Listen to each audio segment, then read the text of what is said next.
আসসালামু আলাইকুম। সবাই কেমন আছেন? আশা করি ভালো আছেন। আমিও অনেক ভালো আছি। আজকে একটা রেসিপি নিয়ে আসলাম আপনাদের মাঝে। এটা হচ্ছে ভাপা পুলির রেসিপি। যারা না পারেন তাদের অনেকটা উপকার আসবে যদি এভাবে করে বানান। আর এইভাবে বানালে কিন্তু এই ভাপা পুলিটা অনেকটা মজা লাগে। তো যাই হোক, আমি এখানে ১ কেজি দুধ নিয়েছি, গরুর দুধ নিয়েছি আমি।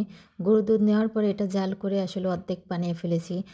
তো গরুর দুধ জাল করার পরে এখানে আমি কয়েকটা গরম মসলা এবং এলাচ দিয়েছিলাম। তো এটা দেওয়ার পরে কিন্তু আবার কতক্ষণ জাল হওয়ার পরে তারপরে কিন্তু এটা উঠায় ফেলাতে হয়। তা না হলে কিন্তু এটা আবার পিঠার ভিতরে থাকলে দাঁতের নিচে পড়বে। যাই হোক, আমি দিয়ে দিলাম নারকেল এবং চিনি দিয়ে দিচ্ছি আগেই। দেওয়ার পরে এখানে আমি সুজি দিলেও পারেন। অ্যা আমি আবার চালের গুঁড়াটাই দিচ্ছি। তো এটা আমি আবার আগের থেকে একটু টাইলা নিছিলাম, যেন কাঁচা গন্ধটা না থাকে এর কারণে। আর এটা দেওয়ার সময় কিন্তু এভাবে অল্প, অল্প দিয়ে তারপরে নাড়তে হবে। তা না হলে কিন্তু এটা দলা বেজে যাবে। তো যাই হোক, আমি অল্প, অল্প করে দিয়ে কিন্তু এভাবে নাড়াচাড়া করতেছি অনবরত।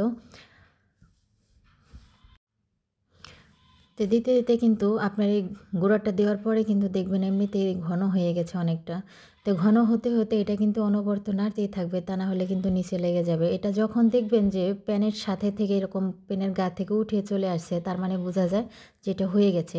আর আপনারা যারা পিঠা বানান, আমার মতে এই জিনিসগুলা ফ্রাই প্যানে বানানো বেশি ভালো।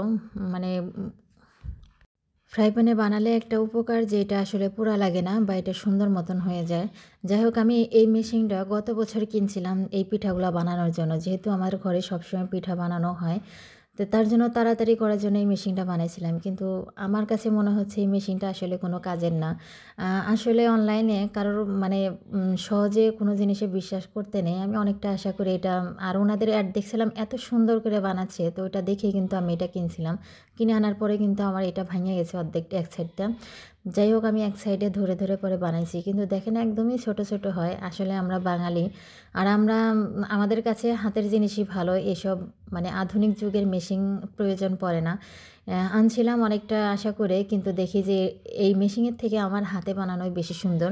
তো আমি কয়েক রকমের ভাবে ভাপা পুলিটা বানাবো। আপনারা অবশ্যই কমেন্টে জানাবেন কোনটা বেশি সুন্দর হয়েছে। যাই হোক, আমি মেশিন দিয়ে বানাইছি কয়েকটা। বানানোর পরে আমি রুটি বেলে তারপরে বানাইছি কয়েকটা। রুটি বেলে দেখেন এখান থেকে যে কয়টা হয় শুধু সেই কয়টাই বানাইছি।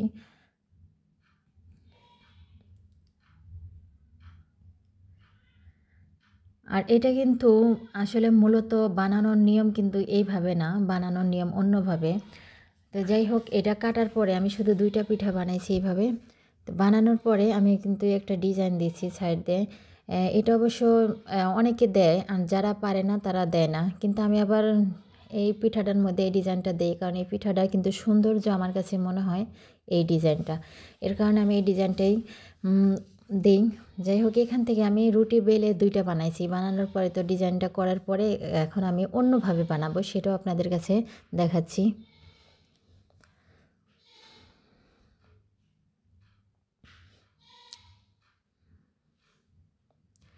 এই যে এটা হচ্ছে অন্যভাবে। মূলত ভাপা পুলি বানানোর নিয়মটা হচ্ছে এভাবে। তো আমি কয়েক রকমেরই বানায় দেখলাম যে কোনটা সুন্দর হয়। আমি পরে আবার এভাবে করে বানাচ্ছি। এভাবে এটা অনেক দেশে কিন্তু বউ পিঠা বলে বা চাঁদ পিঠা বলে। এটা অনেক মানুষ অনেক রকমের নাম ধরে ডাকে। কারণ এটা বানানোর পরে চাঁদের মতো বেঁকা হয়। এর কারণে অনেক মানুষ চাঁদ পিঠা বলে। তা আমরা মূলত ভাপা পুলি বলি। তো এইভাবে বানাচ্ছি, মূলত এইভাবে করেই বানাই। তো এইভাবে করে বানানোর পরেই কিন্তু আমি ওই ডিজাইনটা দিচ্ছি। তা আমার কাছে মনে হয় একটু পিঠাটা বড়, বড় হলে বা ভিতরে পুরটা বেশি দিলে আমার কাছে মজা লাগে। আর ওই মেশিনটা দিলে পিঠাটা একদমই ছোট দিতে হচ্ছে, এর ভিতরে পুর একদমই কম দেওয়া লাগে। যার কারণে মেশিনটা দিয়ে আমার আসলে পোষাইল না। আমার হাতেরটাই সুন্দর, এর কারণে আমি পরবর্তীতে আবার হাতেই বানানো ধরলাম। তো হাতেও বানানো হয়ে গেছে আমার। তো পিঠা কিন্তু আমি বেশি বানাইনি, অল্প কয়েকটা পিঠাই বানাইছি।